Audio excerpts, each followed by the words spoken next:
Hey Connection Point Church, it's Pastor Malorri and it is Wednesday, so it's time for your midweek moment. This week I'm excited to be checking in and give you a little bit of preview of our next sermon series throughout the month of July.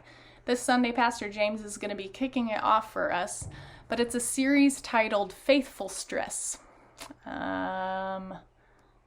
Did you catch that? I didn't say faithfulness, I said faithful stress. It's very clever, I know.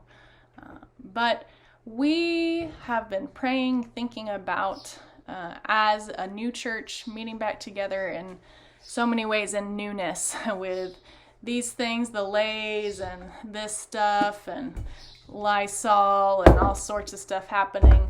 Those may be symbols of stress for you because they're indicative of change, indicative of this time of pandemic effects and ripple effects and how it changes life and just emblems of continued stress in our culture. But we felt like the Lord was leading us to just really address, what do we do with stress?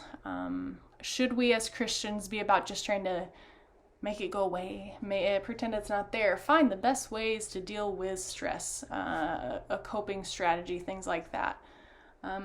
And instead, we felt the direction from the Lord that stress is a part of life.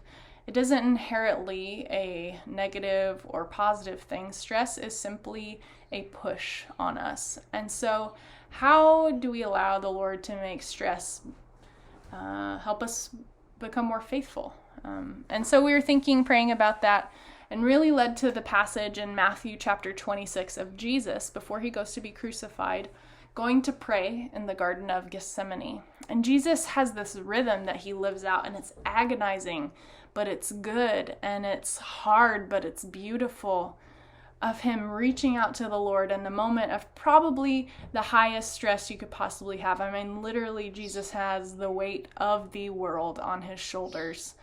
And how does he respond? We want to look at how Jesus stresses faithfully in these moments and explore possibly how we as the people of God could do the same in this next month together. So I encourage you between now and Sunday to, number one, pray for Pastor James as he preaches for the first time since we are back together in person. And number two, to take some time and read through Matthew chapter 26 to reflect and to pray about how Jesus responded to the highest stress possible. And let the Lord speak to you about the ways you're handling stress right now in your life. Excited to gather back together for worship this Sunday. If you haven't come yet, there is still space on the lanai, and we would love to see you again. Keep praying for one another, and we will see you Sunday. Aloha, church.